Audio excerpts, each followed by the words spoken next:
Almost a year ago, I told one of the best stories I've ever gotten through my Instagram DMs ever, so I just have to retell it. Thank you, Alexa Gonzalez. So basically, Alexa hated going to school, and so she saw other kids like throwing up and getting sick and that they would get to go home. So she's like, if I throw up, I get to go home. So she chewed up an orange peel at lunch and spat it out all over her desk to make it look like throw up, but they just didn't believe her. So for the rest of the day, she kept plotting her throw up plan, and she remembered that she had gag reflexes. So when she got home, she went to her bathroom, got her toothbrush, and leaned over the toilet and made herself throw up.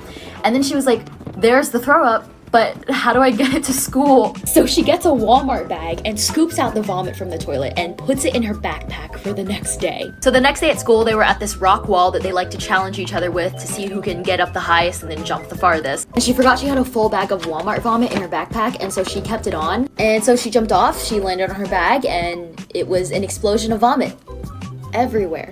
But like, what was the initial plan?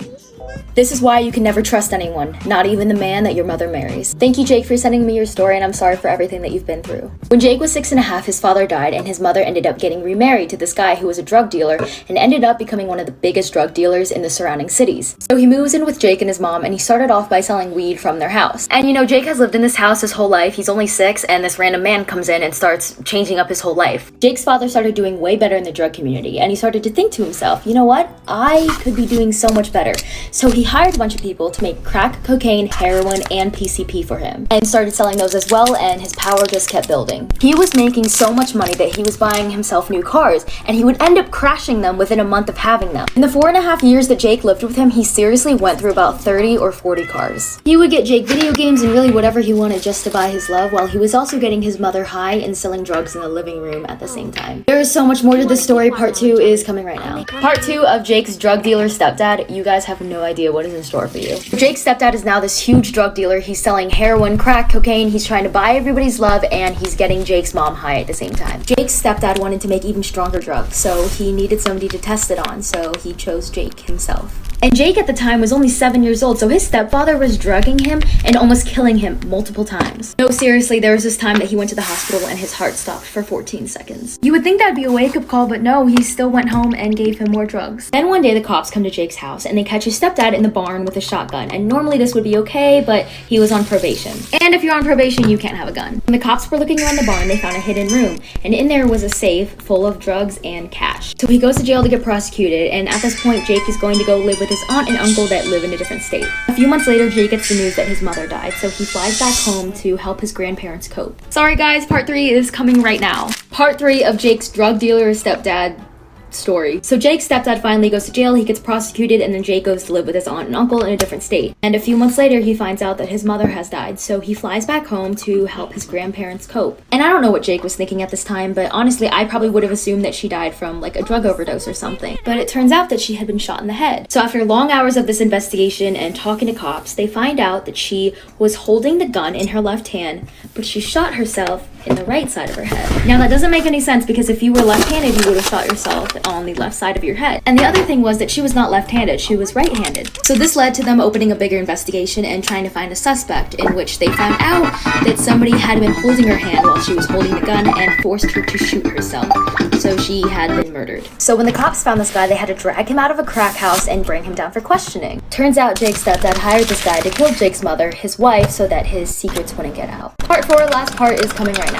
Part 4 of Jake's drug dealer murderer stepfather. So Jake's mom had died. They found out that she was actually forced to kill herself, so she was murdered. And then they find out that Jake's stepdad hired this guy to kill Jake's mother, who he was married to, all because he was afraid that she was going to spill his secrets. So Jake is going through all of this. Both of his parents are gone. He's finding out all this new information, and he's just a little kid. So his whole family's in mourning. Jake is really depressed. He's not moving out of his bed for 3 days at a time. He's not sleeping or eating. And finally, the court case comes around, and Jake gets to testify against his stepfather. And he was found guilty for planned murder, possession of weapons and drugs while on probation, and testing out his drugs on 7-year-old Jake, and a bunch of other things. And he got sentenced to 112 years without a chance of probation. While I'm so glad that that guy gets to rot in jail for the rest of his life, that still does not bring Jake's mother back. This just goes to show, guys, be careful who you get involved with, and you can never really know too much about somebody. Thank you again, Jake, for sending me your story. I have really always wanted to answer the question on why mirrors are so creepy. There are so many superstitions surrounding mirrors, and we've used it a lot for things like Snow White and the Evil Queen, or to like call on Bloody Mary.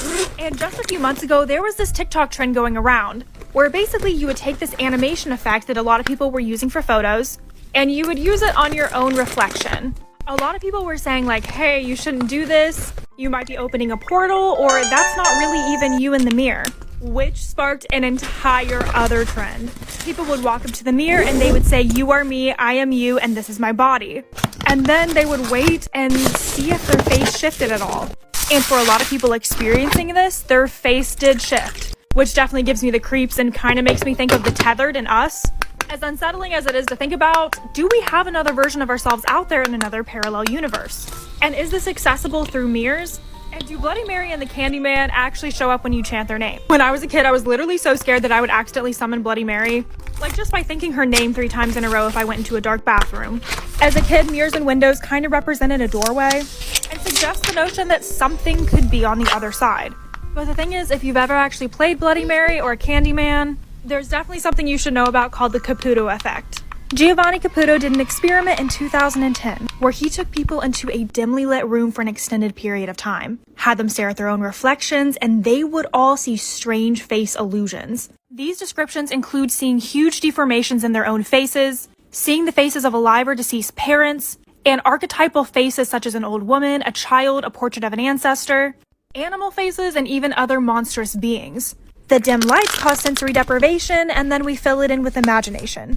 And this can happen in less than a minute, creating an urban legend. While mirrors reflect, their contents are comparable to virtual reality. But there is so much more to this. Okay, so you always hear not to put a mirror next to your bed and not to put 2 mirrors right across from each other, because this apparently opens a portal. So what this looks like is if you put this mirror next to this mirror, or if you zoom in on your phone and keep scrolling in, it'll create almost like a staircase effect. Like someone from another dimension could just walk right in. And this theory is nothing new. In the ancient civilization of the Mayans, it's speculated that mirrors and reflection on water is seen as a 2-way portal. This is between earthly and spiritual worlds. After examining 51 scenes on painted ceramic vessels involving mirrors, researchers got a deeper understanding between the Maya, their gods, and how the elite used mirrors as a source of power. The mirrors were also strategically placed so that the gods would have the best view of the human world. During the Roman Empire, mirrors were very expensive and represented seeing your soul. Seeing one that was broken meant your soul was shattered and 7 years of bad luck.